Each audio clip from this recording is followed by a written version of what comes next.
guys, let's go ahead and get started. So welcome to our first event for 2020. Let's see, I'll just talk a little bit about our Pels chapter before we get started.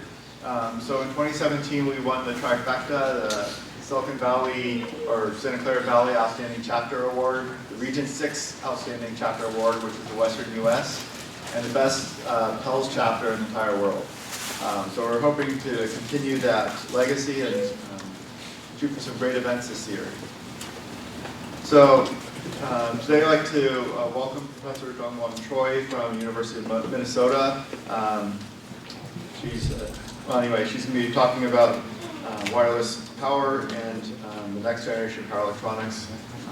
Before we get to her, let me thank our venue sponsor, Google, and our Google sponsor, Doug Officer, who you saw walking in. Here's our leadership team here on the chair. Our vice, actually anyone in the leadership team, go ahead and stand up.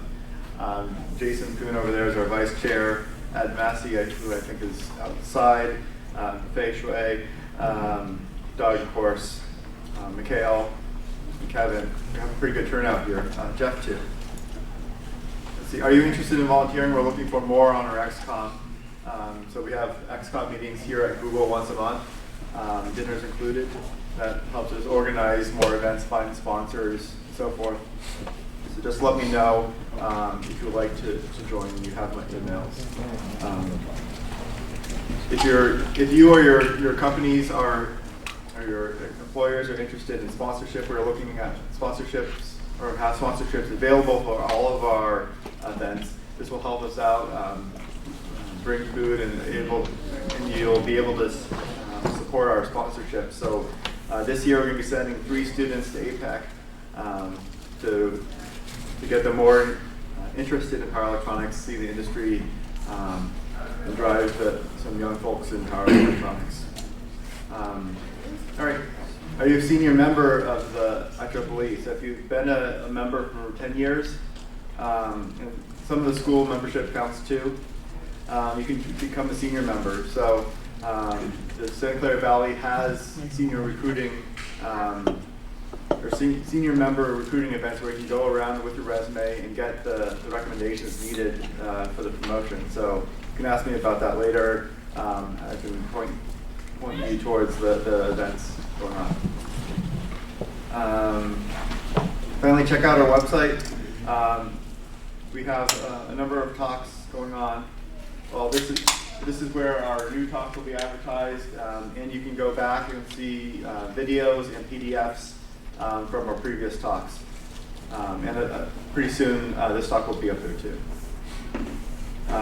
The eGrid, if you don't know about it, it's a great resource from the Santa Clara Valley section. Sends out an email twice a month for free, and it includes all of the IEEE events, some job openings, stuff like that. Let's see. Out of respect for our speaker, please silence your phones and save the questions to the end. Thanks for coming out, and get ready for a lot more.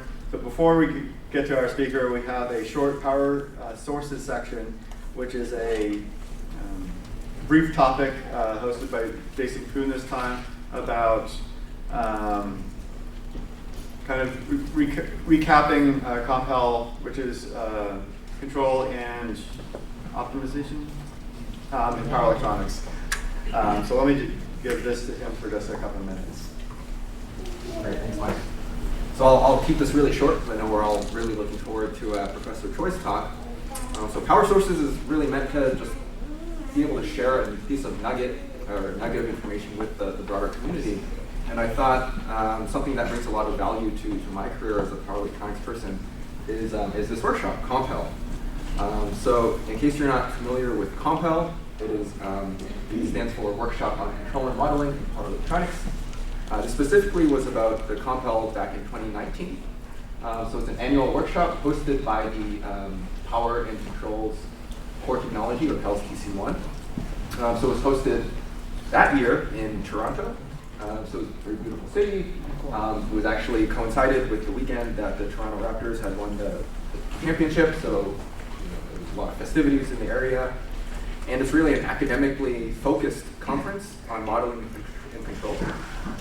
But there's people from industry, and I think they add a lot of value to the conference as well. And it's smaller, so as opposed to a conference like APEC that has thousands of attendees, it's much more intimate with around 100 to 200 people. So to just give you a quick flavor of like the types or the type of presentation that you might see at Compel, this was something that I thought was really interesting. So Professor Avastries at the University of Michigan and his PhD, Sung-Yoon Chul, we're looking at EV wireless charging and proposed a method for foreign object detection for this EV wireless charging application. And these types of applications could be really important, particularly if you're transmitting kilowatts of power. Any small amount of undesired object or even misalignment could potentially cause a lot of problems. So they proposed this model-based method of having basically an estimator that is looking for deviations in what's being sensed versus what should be predicted, and they had very good accuracy in identifying when objects are there. So hopefully that gives you a flavor for at least some types of research that could be at Compel. So here's just a list of some past and future Compel locations. So in 2017, it was right here at Stanford. This coming year, it's in Aalborg University in Denmark. So it's coming up in June. So if I would recommend you mark your calendars and hopefully see you at Compel. Thank you. Thanks, Jason. All right, without any more, we will introduce our speaker, Jungwon Choi. I think, sorry, I don't have your bio here. I'm a little unprepared, but welcome. She was a pretty new graduate from Juan Rivas' group here at Stanford and just joined as a junior faculty member at University of Minnesota Twin Cities. Welcome. You want to borrow the clicker? All right, good evening, everyone. Thank you for coming today. And it's my pleasure to introduce my research at the University of Minnesota in this San Francisco Bay Area Pulse Talk. And today I'm going to introduce my research developing new generation power electronics for the wireless power transfer. So I believe you have heard about wireless charging more than once, I guess, and then probably some of you are already using this technology. So basically, you can charge the batteries in your mobile device or any other electronic device without any cables or wires. So, So this is one example. So just you can charge your phone when you put the phone on top of the charging pad, then just charging start right away. So this is very convenient nowadays because as the number of the electronic devices actually has been increased, we are using every day lots of electronic devices. So if you can charge those multiple devices at the same time without any wires, that is very convenient. And also we can use this technology for the high power systems such as electric vehicle charging. So especially imagine that if you need to charge your electric vehicle outside when it's rain or snow, then you probably thought it might be dangerous even though you have some protection system. So these kind of techniques draws a lot of attention nowadays. So then what is the power transfer, wireless power transfer and wireless charging? It's basically transmitting electrical energy through air gap or any other some gas between the power source and your load without any direct connection. So these are mainly used for developing the wireless power transfer technology. First, inductive coupling using the two coils, and then magnetic field actually has a role to transfer power over some air gap. So it's very similar to how the transformer works, basically. And this is very widely used in different kind of wireless power transfer systems. And another thing is probably you can use the metal plates, and it looks very similar to the capacitors. So by using the electrical field, you can also develop the wireless power transfer system. So these kind of techniques you can probably use when you develop the wireless power transfer system. So here, this plot shows the recent avenue for the wireless power transfer system in last few years. So as you can see here, there are more needs for the wireless power transfer system, not only for the consumer electronic devices, but also for industrial applications. So in my research, I'm more focused on the industrial applications. So let's see what kind of industrial application we can think of to use this wireless power transfer technique. So this is one example. So nowadays, the manufacturing activities actually almost automatically handled in the factories or warehouses. So this is one example in the Tesla factory. So you can see lots of robots just assemble the electric vehicles, and there's lots of mobile driving units in the factories to move the packages to the different areas. And also you can think of some warehouses such as Amazon warehouses.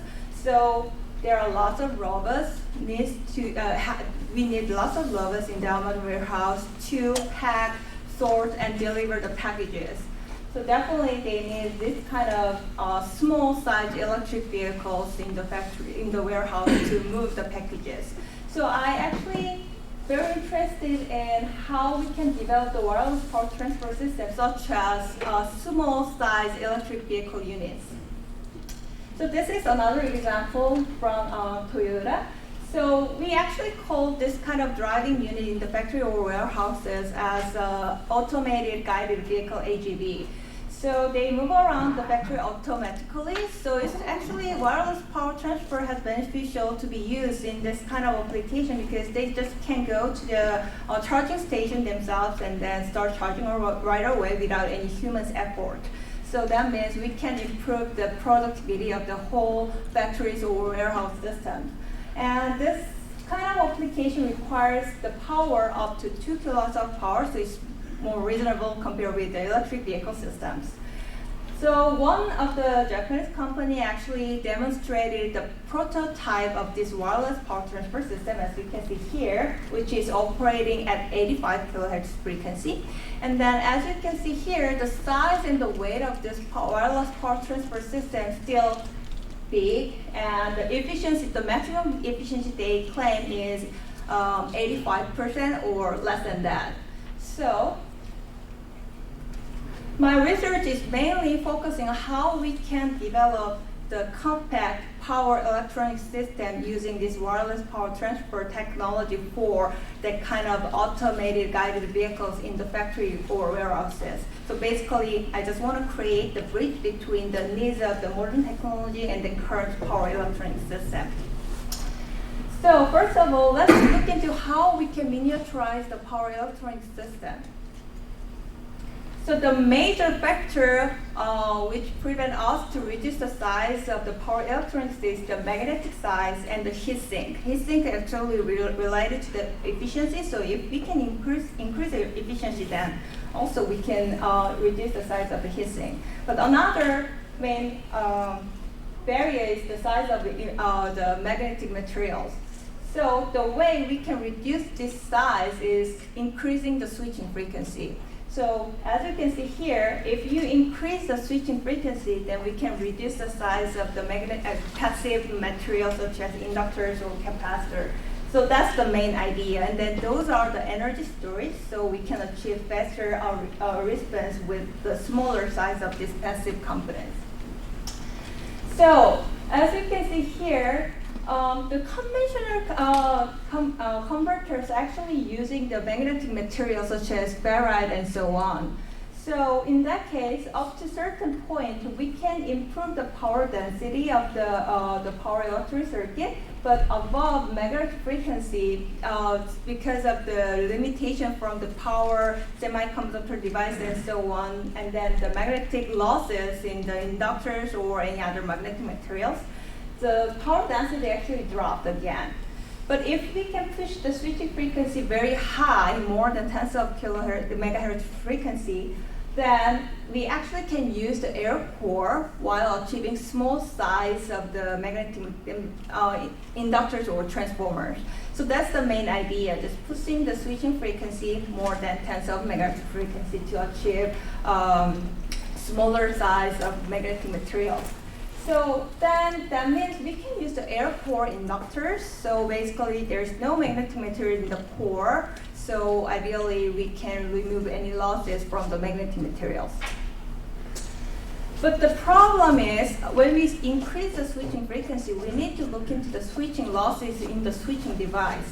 So in the conventional converters such as buck or boost converter, which operate with a hard switching operation, there is an overlap between the voltage and current in the switching device when the switch turns on and off.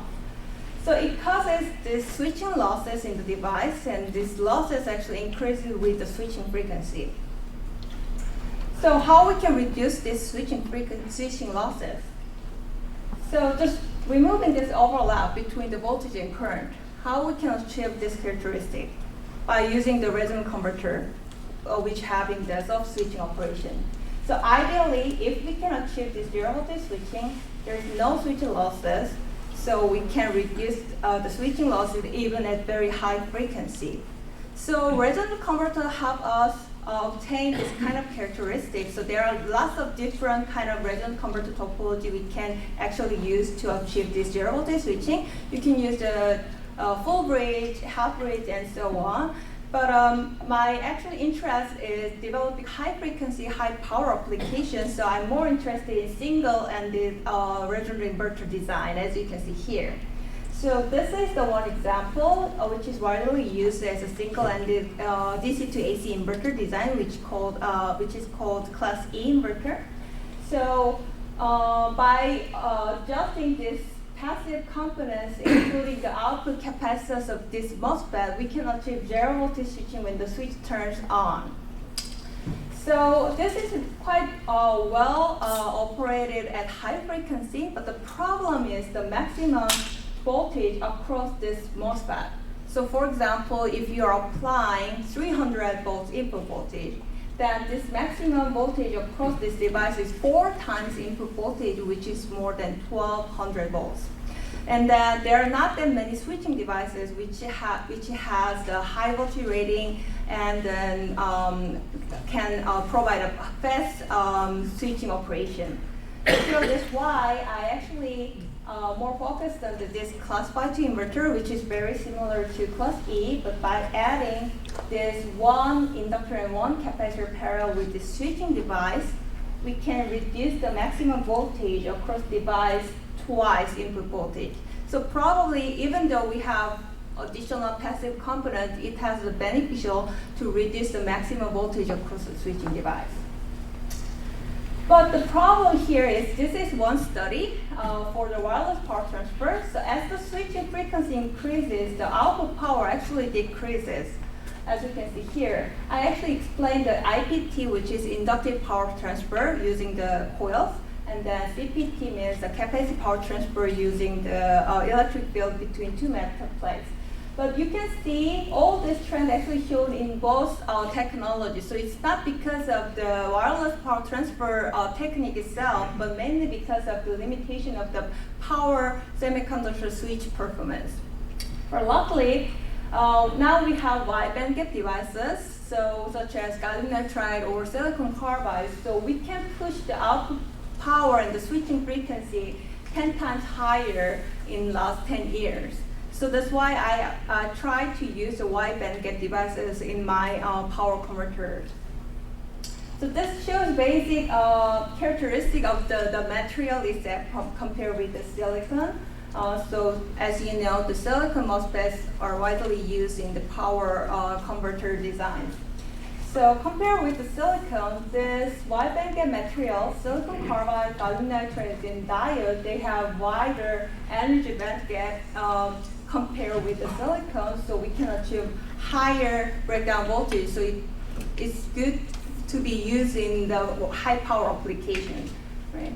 And then Also, they have a higher electron saturation velocity, so it's also good for us to achieve very high switching frequency operation.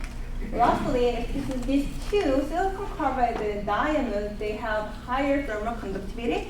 So for high power application, it's really important how much we can dissipate the heat from the device or material itself well.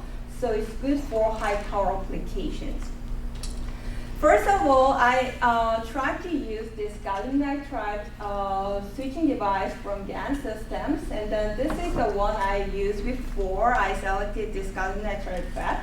And then as you can see here, the voltage rating is a little bit higher than the silicon MOSFET in this gallium nitride MOSFET, but on resistance is very small.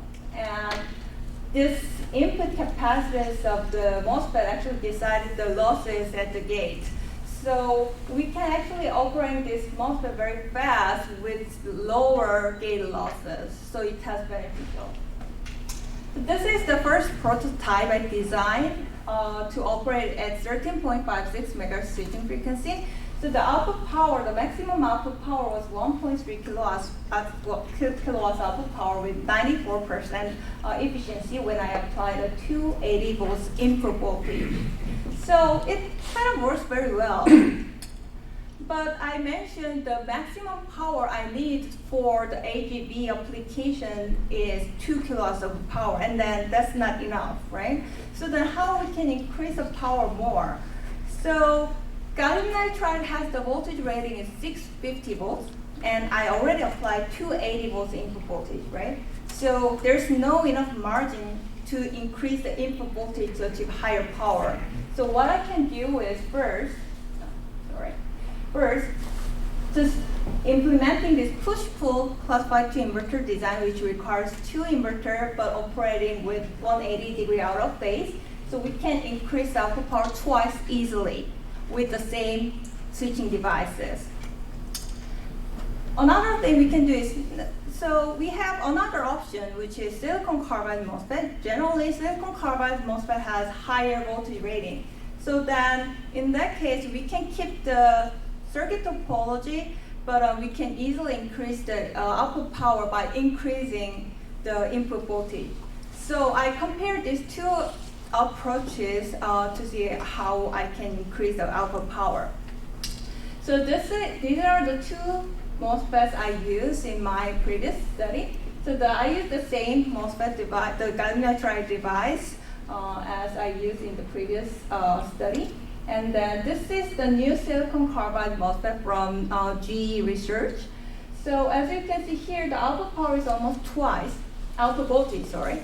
Output voltage is almost twice, and then even actually it has lower on resistance, right? And then even at very high temperature, it's only 42 milliohm at 175 degree. But the main issue of this silicon MOSFET is very high input capacitance. As I mentioned earlier, this actually causes gate losses in the switching device. And then if we have very high switching operation, then we have lots of losses. So I calculated the gate losses with the different actually switching techniques. So harsh switching, just widely used, and then sinusoidal switching and trapezoidal switching. So at 13.56 megahertz frequency, as you can see here, gallium nitride has very low gate losses. It's only showing the gate losses. But the gate losses in the silicon carbide MOSFET is really high, even though we are using the sinusoidal or trapezoidal techniques. So I reduced the switching frequency to 6.78 megahertz, and then still the gate losses in the silicon carbide MOSFET is high, but compared with the gallium nitride FET, but we are delivering 2 kilowatts of power, so it's kind of reasonable number for me. So I tried to implement the circuit at 6.78 megahertz frequency in this experiment.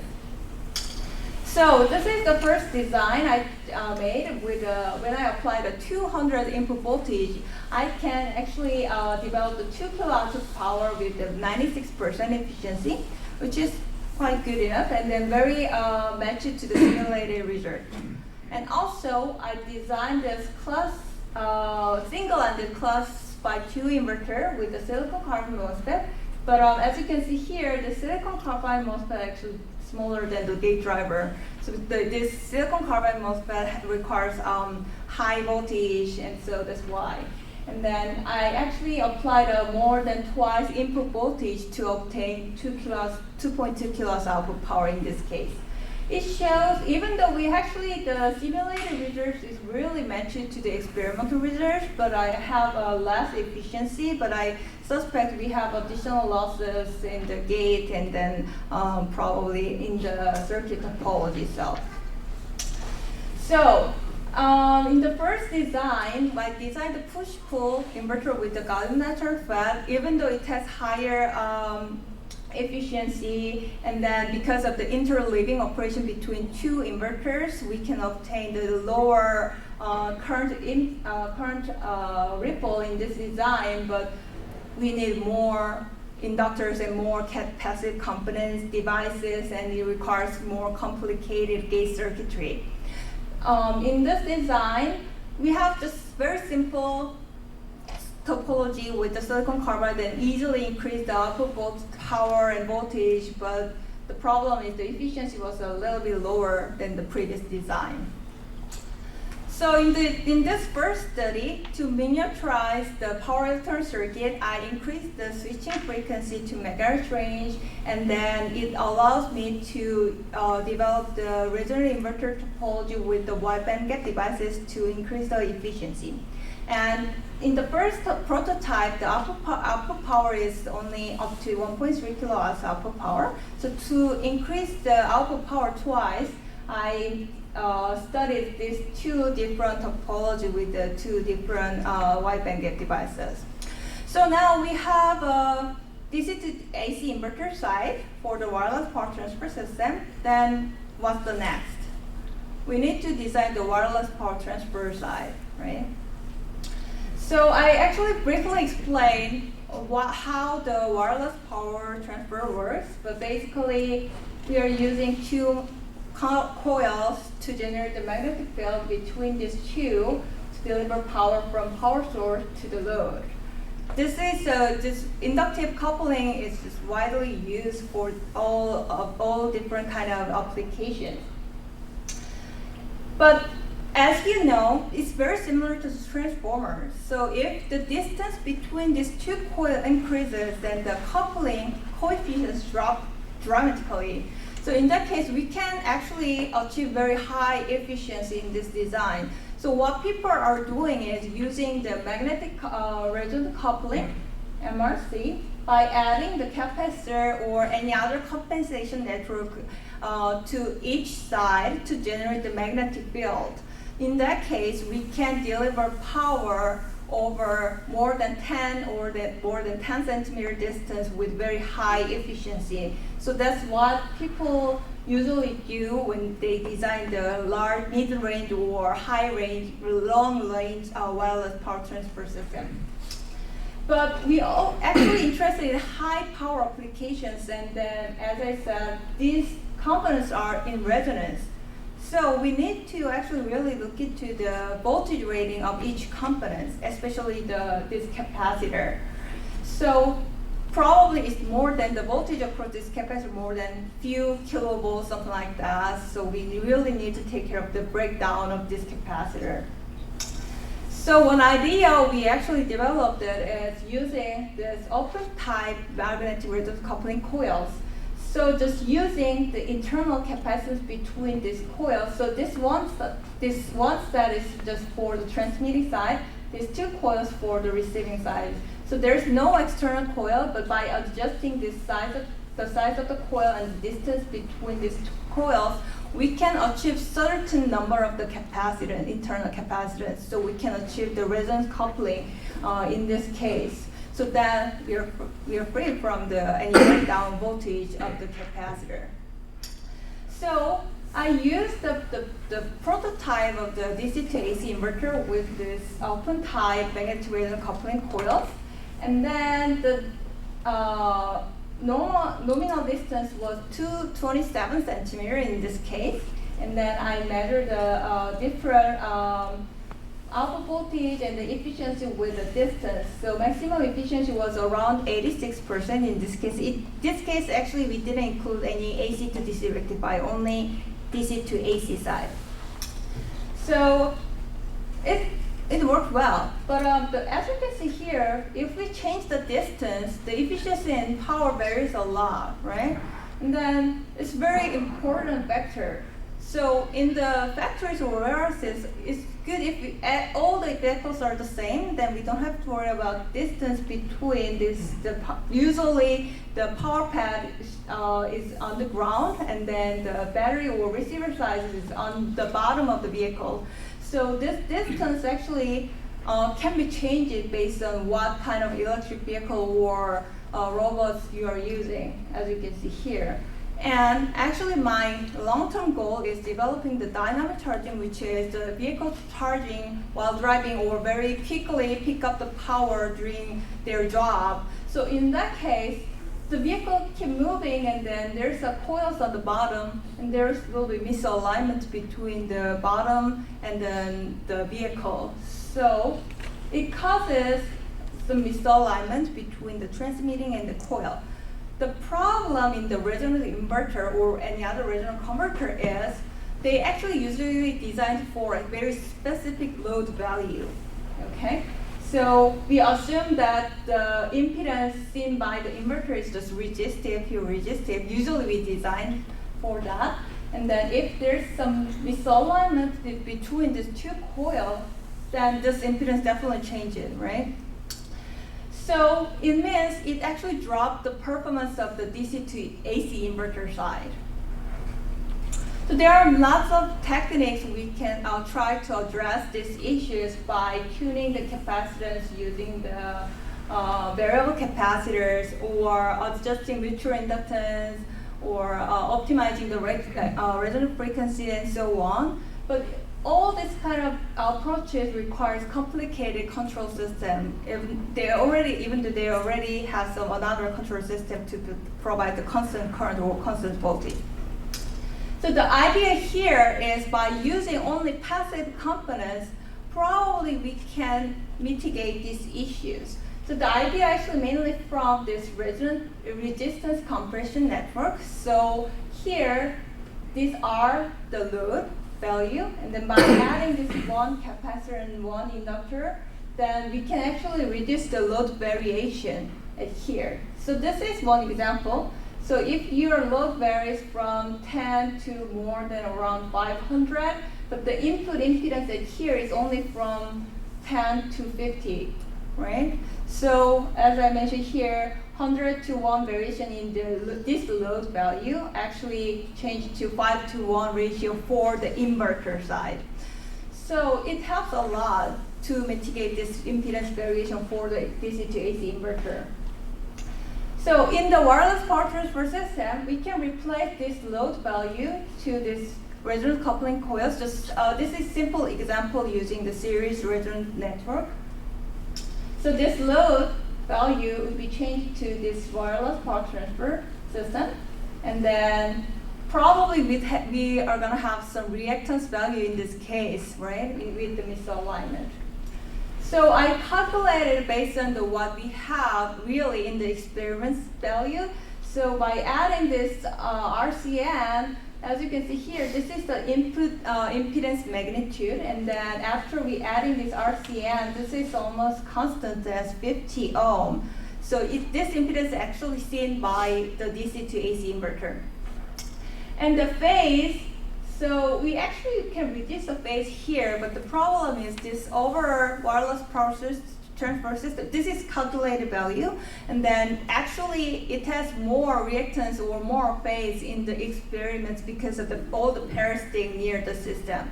So we need to reduce this phase, not only the magnitude in the system. So what I actually get is developing this phase compression network.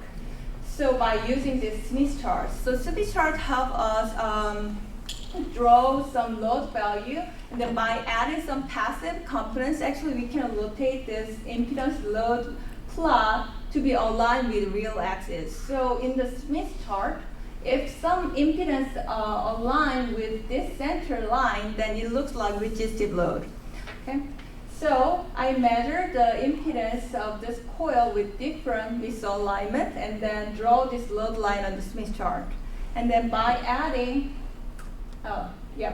some inductor and capacitor, I can actually rotate this line to be aligned with this center line.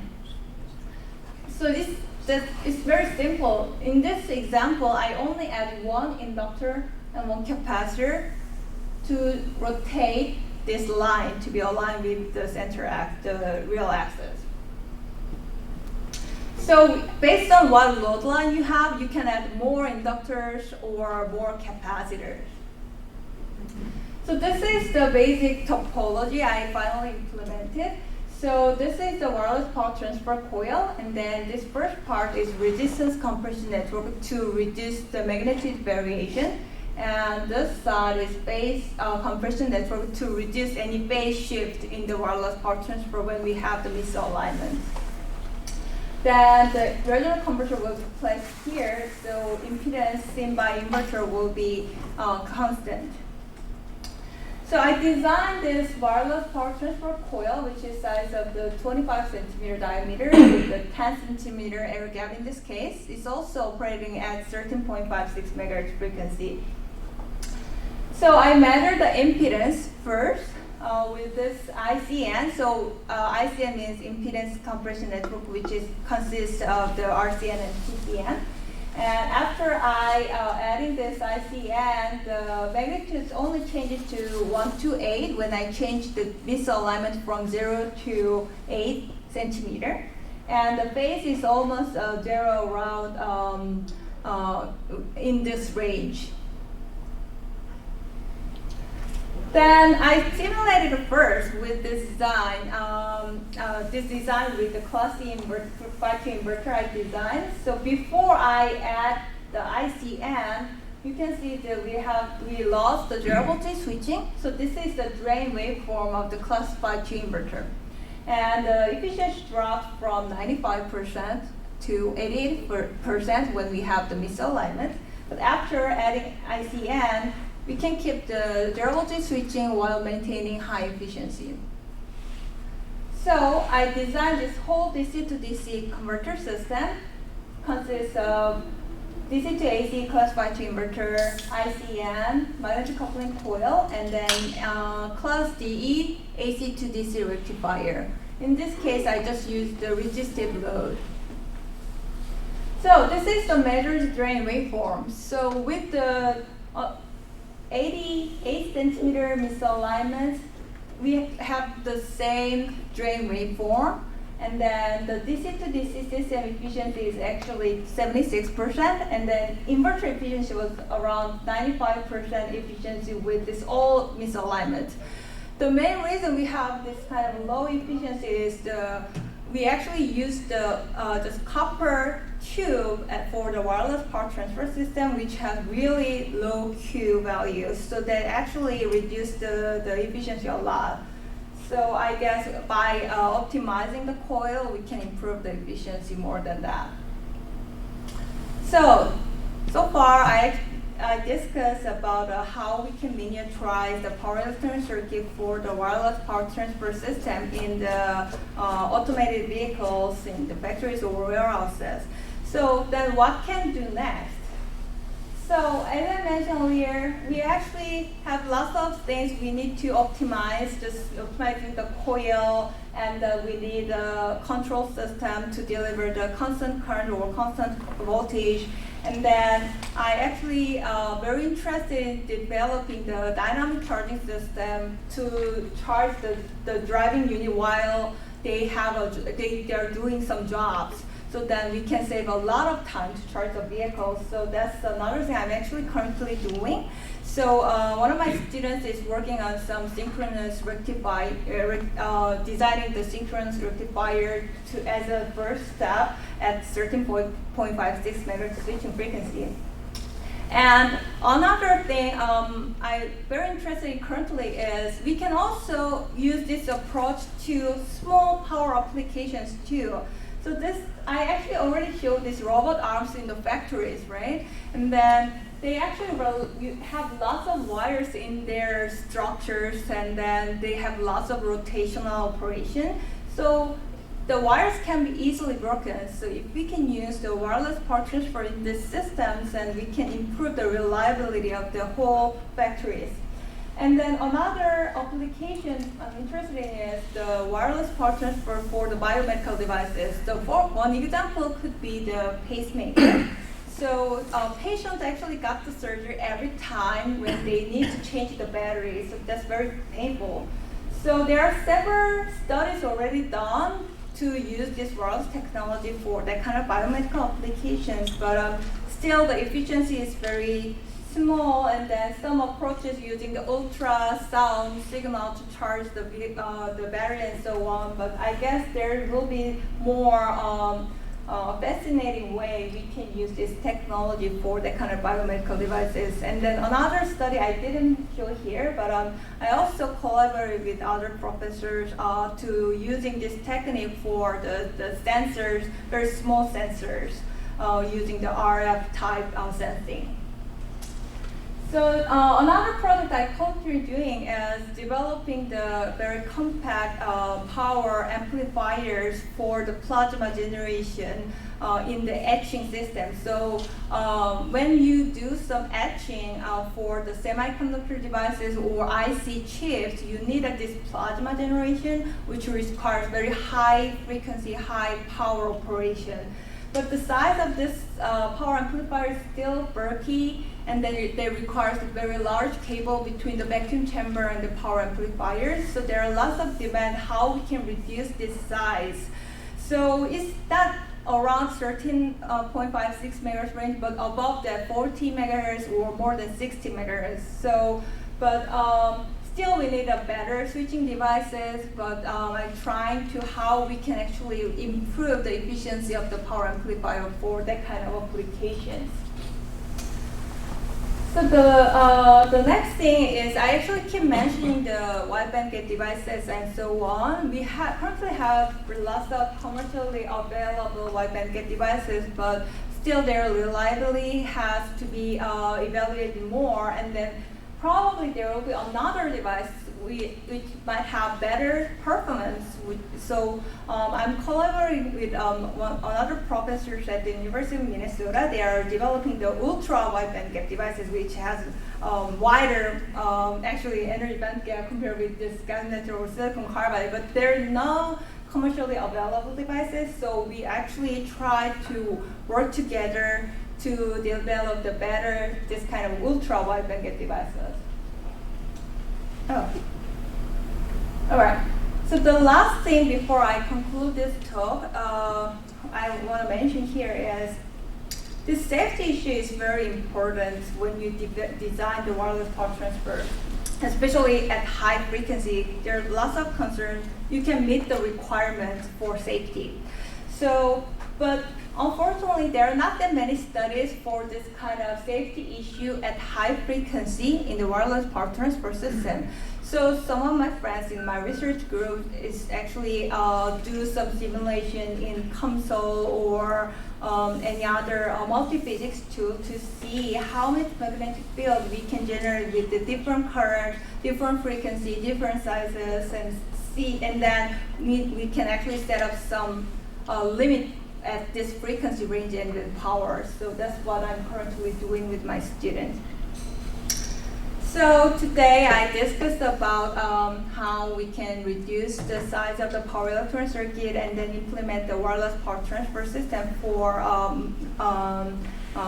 robots in the factories or warehouses. So and then I actually showing some future applications or research agendas in my research group. So hope I can give you enough guide for you guys, and then feel free to ask me if you have any questions. Thank you.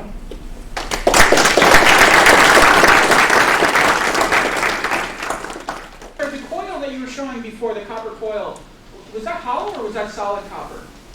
In the inverter or the wireless coil? I'm not sure. You showed a coil before. I thought you said it was a tube or something. Yeah, the one that was yeah. a quarter of a meter in diameter. So this one. So that's hollow inside? It's hollow tube, yes. So why do you use hollow? Just be- But why Yes, not use lip wire? So this wire at this frequency probably doesn't have that beneficial. Okay. Yeah, so that's why that's the main purpose. Is this common to use copper coils like this? Yes.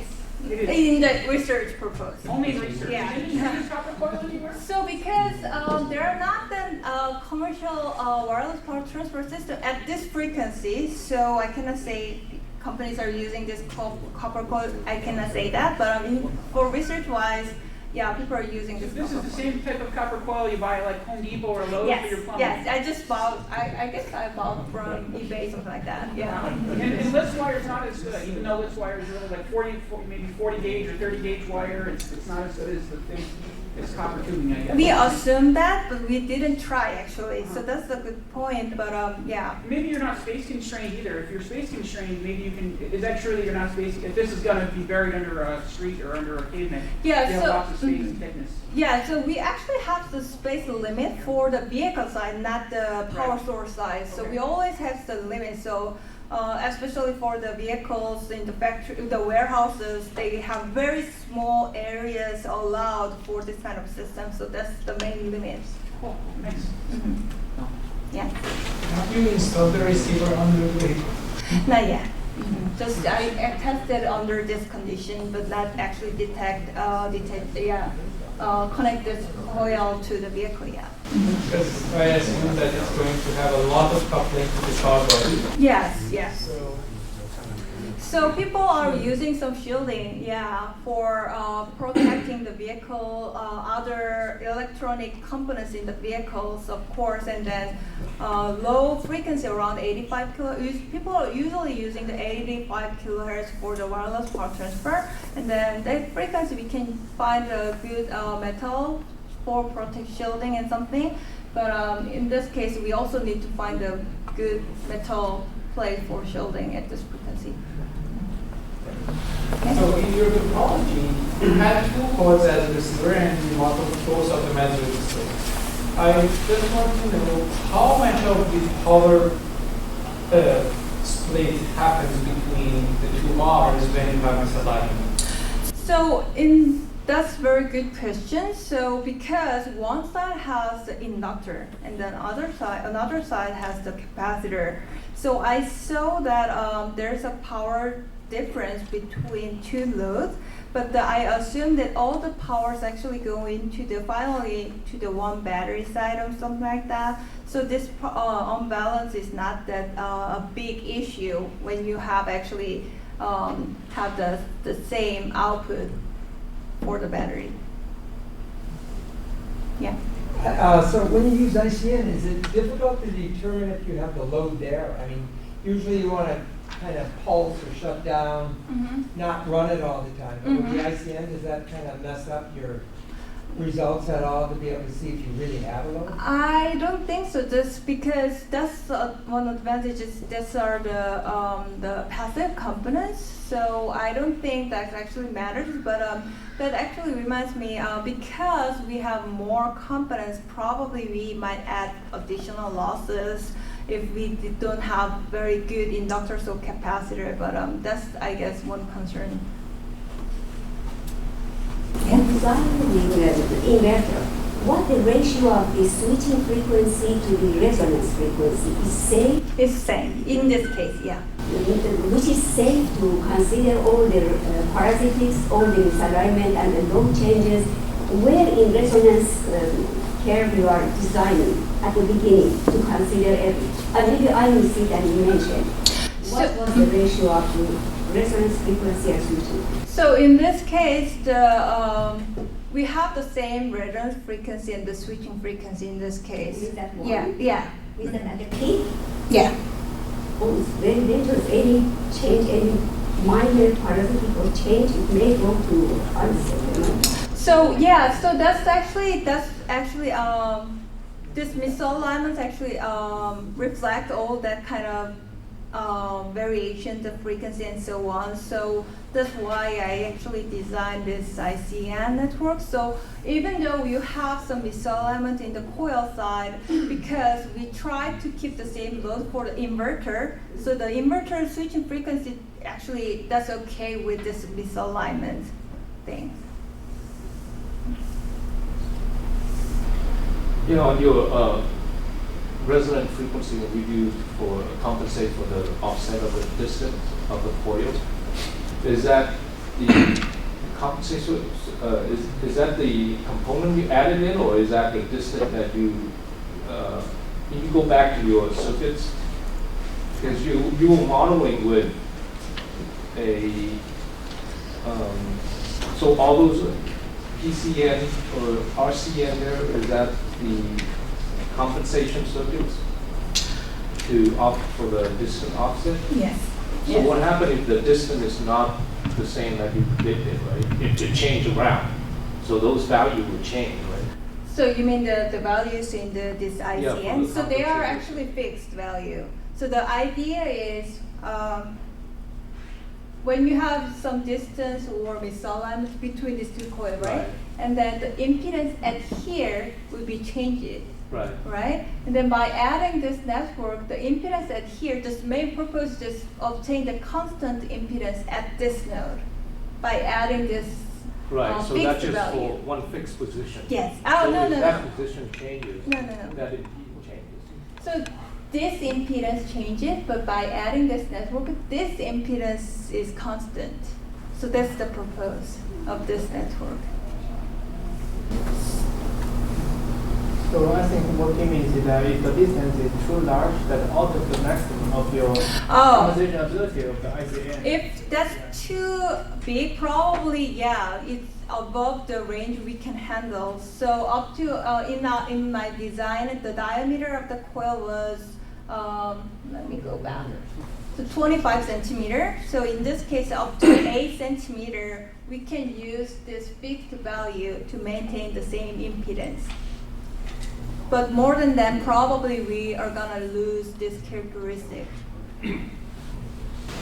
How sensitive is actually this compensation to the actual variation in those capacitors and inductors in the PCN and RCN?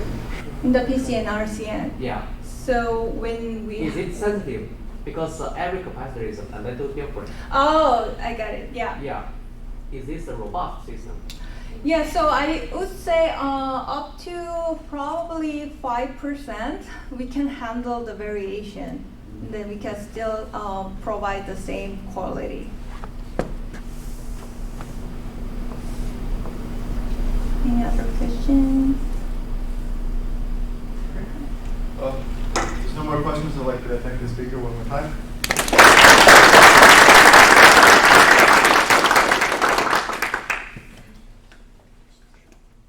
Certificate.